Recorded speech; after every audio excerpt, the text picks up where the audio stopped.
they knew that they had to find other ways to market their platform outside of just gambling. So Kick decided to target two ongoing issues that Twitch had at the time, such as their very strict and some would even say unfair terms of service, and secondly the highly debated Twitch revenue split that placed most creators on either a 50-50 split, or if you was lucky enough to get a contract, maybe a 75-25. Kick ended up using these ongoing issues as advantages against the platform, and they would end up offering streamers a 95-5 250 with Twitch, 475 with 100 subs, 625 with 250, a ban with Twitch ain't paying nobody nothing.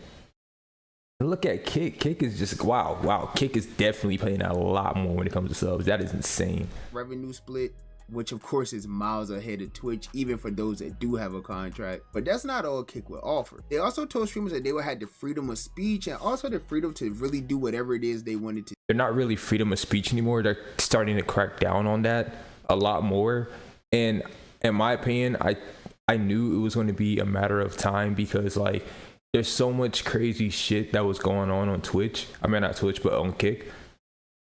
Like so much crazy shit. There's a guy in fucking going to South Korea and North Korea and shit, and like terrorizing the like old people and shit, and now he's getting arrested. It's like just a whole bunch of retarded shit that should not have been happening.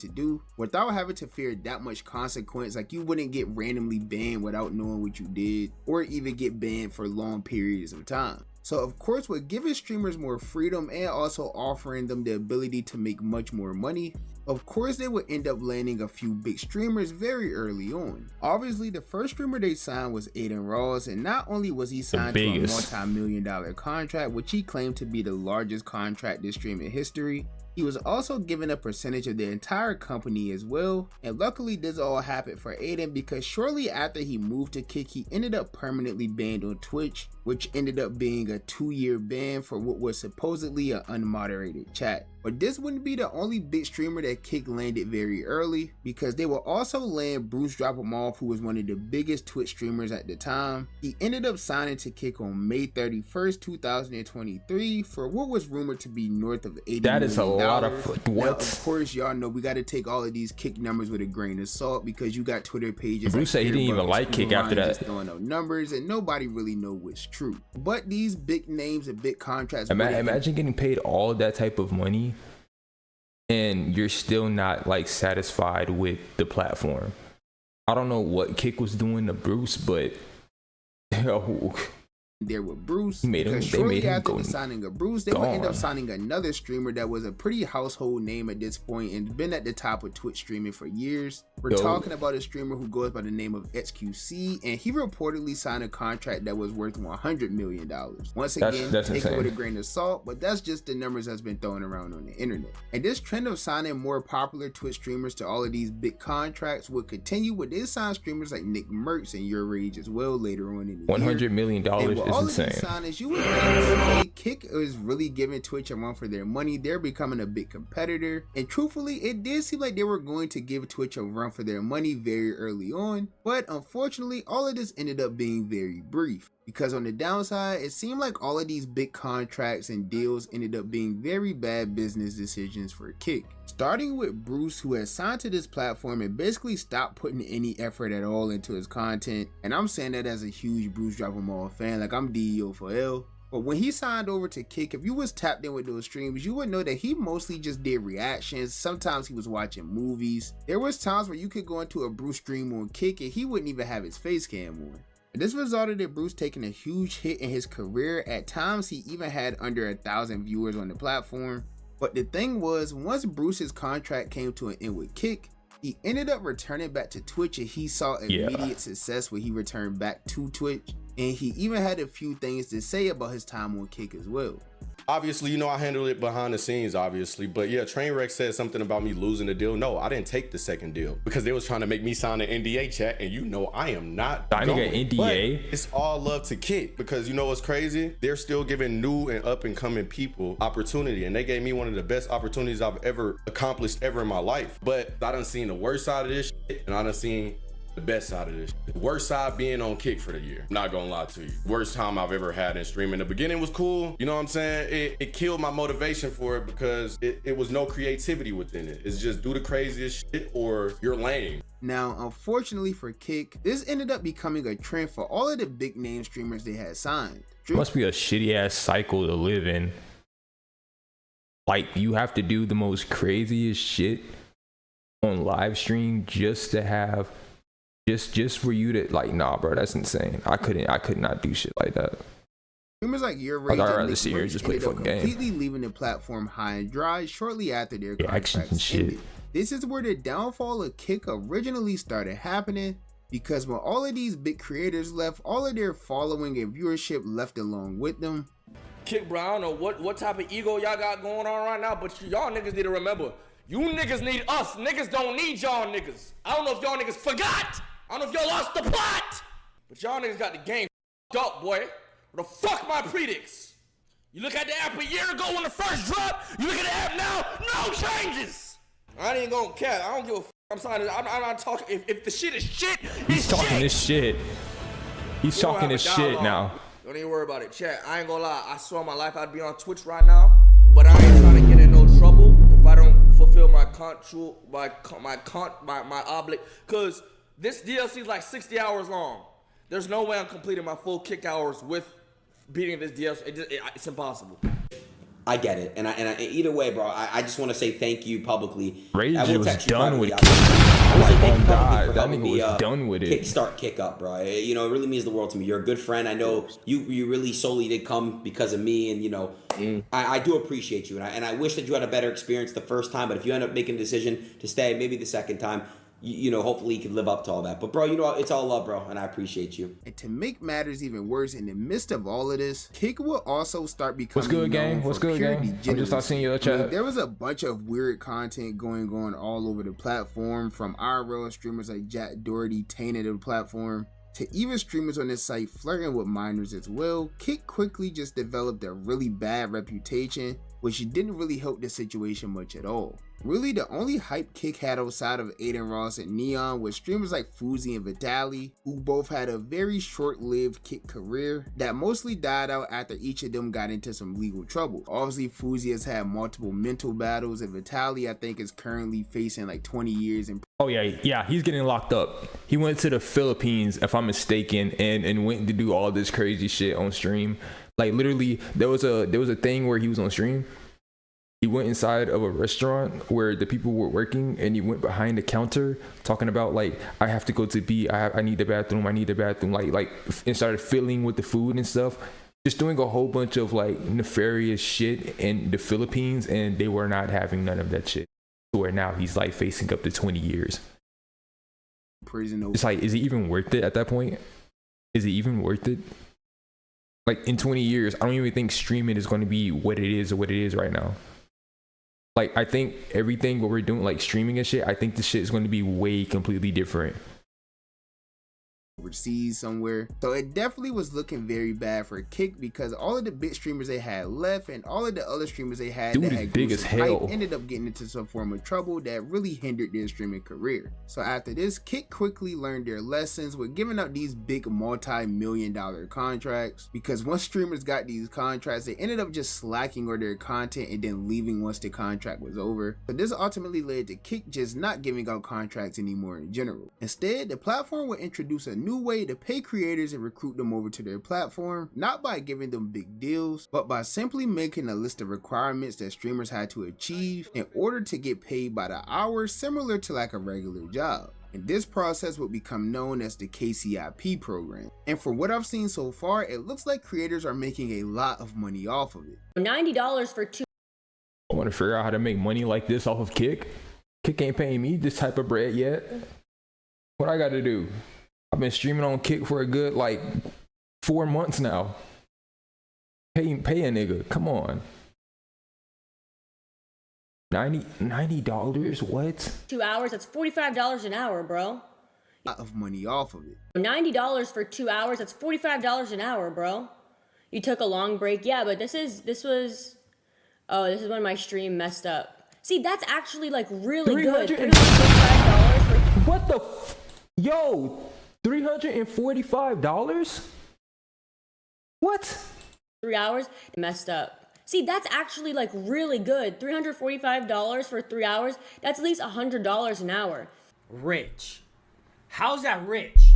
If you think about it, in 15 streams, 21,000. I stream for an hour, so therefore, that's not bad. $2,000 an hour? No, that's like $1,500 an hour. Now, even though this seems to be making a lot of the current big Kick streamers a lot of money, Kick still seems to be struggling to bring newer creators over to the platform. Recently, a big streamer by the name of Solominati had just returned back to streaming, and he instantly started seeing a lot of success, but unfortunately, he started running into problems with Twitch, such as getting banned on his second or third stream.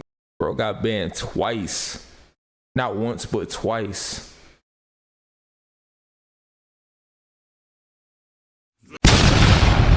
That's fucked up. They didn't give a fuck about what he had, like, bro. Back, and this led to him practically begging Kick to sign him just so he could be himself and not have to worry about getting banned. But you see, So was looking for these multi-million-dollar deals that Kick was giving out a few years ago when they first started. But unfortunately, Wrong place, wrong time. according to Aiden Ross, Kick realized that this was just a bad method of business after multiple failed contracts, which led to them no longer wanting to give out these. I feel like if Solominati was to be signed for like a multi-mil, he would probably be like one of the biggest like streamers on Kick. One of the biggest. But it's like wrong place, wrong time. If we would have came at them like a couple of years ago, yeah. Now it's like we ain't trying to give that bread out. These big deals. Guys, I really want Solominati on Kick. I'm sure all of you guys understand how big it is. The problem is with Kick, they don't offer deals. They don't do that anymore. They just don't do it at all. Because their mindset is like, look, we don't need to pay for anyone because everyone's naturally going to come over here, especially if they have a risk to get banned. Do you guys understand? Think about it from a business standpoint. They genuinely don't, like, for chat, look, Solominati's a target on Twitch. We all know this. So how they're thinking is, okay, eventually Solominati's going to come to Kick. They need to just go deep in their Australian pockets and get everyone, bro. Because one streamer, Solominati, would make this shit lit. Here's the problem. You need multiple Here's the streamers. problem. They can't give these people these deals anymore because they take these deals, they get lazy. That's true. So and then they stop doing the content. Who did that? Be honest. I have nothing but love and respect for Bruce. Yeah. I love Bruce though, and I think he's an amazing streamer. But when he I'll be right back. My food. and I think he's an amazing streamer. But when he went to Kick, watching movies, doing streams with no face cam, I was there too. I was doing lazy streams too. Yeah. Don't get me wrong, but made some bad business deals in the past. But yes, okay. Solominati, that's actually like literally why like they don't give deals anymore. I'm not even joking because I ain't gonna lie. Sapnap fucked it up, bro. Sapnap fucked it up, bro. He fucked it up for everyone, bro. I ain't gonna lie. I don't give a fuck. He did, bro. He fucked it up for everyone. I ain't gonna lie. That motherfucker signed a multi-million-dollar deal and pulled up 500 viewers, bro. I'm not like, bro, like, what the fuck, bro? So needless to say, any ongoing negotiations that they had with Solominati ultimately ended up falling through completely, and he said he was staying on Twitch, mostly because he was looking for the big bag that they was offering years ago, and as I just said, they no longer do that. He missed out. He should have came back maybe a year or two earlier, and he probably would have had a multi-million-dollar deal. I want to give a shout out to that nigga Aiden because he actually tried his very hardest. Like, he tried his hardest to get me over there on Kick. Kick basically is not really trying to compete with Twitch or nothing. They doing their own thing. They got so much money. They don't really... I'm not saying that they don't care about the streaming side of Kick. They offer me the lowest out of every streaming platform. It's not like that they don't care about like Solominati. That's not it at all. It's that it's too many people are trying to get a bag, and you know there's only so amount of money that you can give to people before you start like just hitting like a wall. You're not moving anywhere. Solominati, yeah, he could have been the biggest, but at the same time, he should have came in and got with them years ago instead of waiting this long. But they was really the only ones who was trying to do a non-exclusive. The other ones was trying to get me on there for good, and I couldn't stream back on Twitch. I wasn't doing that. But even though many big name creators aren't really signing with Kick at the moment, it does seem like Kick is starting to recruit more and more streamers over after the KCIP payments have been going viral.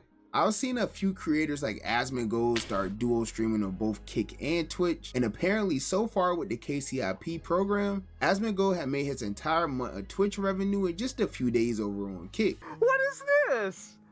You don't know what, Panda? I did, yo, bro, like, somebody gotta show it, somebody gotta say it.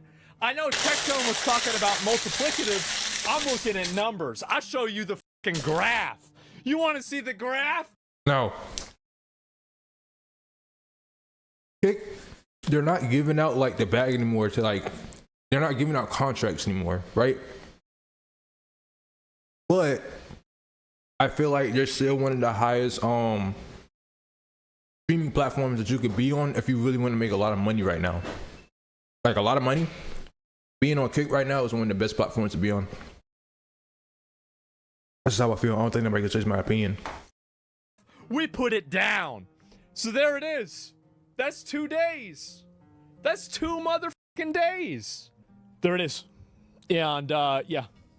That's so I'm making a bit more, right? Things are gonna be a bit more, and I'm thinking that yeah, I think that, you know, we've had a really good couple of days here. But even with streamers knowing that there's still real money to be made over on Kick, it seems like Kick still can't manage to land anybody new. Like I said, they already developed a pretty bad reputation for all of the other creators that were being weird on there, and bigger name streamers going and leaving the platform and then talking bad about it after they left. Just none of this ended up helping their case at all. So truthfully, I really don't know how they plan to get these bigger creators over on the platform. I mean, nowadays you rarely hear anyone even mention Kick unless they're talking about Aiden, Neon, or XQC. Other than that, I don't think I've seen like a big name associated with Kick since like early 2024. Honestly, I think the best thing that they could do right now is just to keep pushing and promoting this KCIP, and I hope that they can manage to get some bigger streamers to duo stream on both Kick and Twitch, similar to what Asmongold is doing right now. He's seeing a lot of very early success doing it, so maybe we'll see other streamers follow this trend as well. That would be the best case scenario for Kick as a platform, because if streamers don't follow this trend, we could be at risk of seeing the end of Kick streaming as we know. Now, I might be wrong, but I don't think Kick streaming is ever ending no time soon. Especially if you're making money like this and your numbers like this. Now, what Kick should be doing, make it easy as possible. I mean, talking about easy as possible to make money off this shit just from streaming.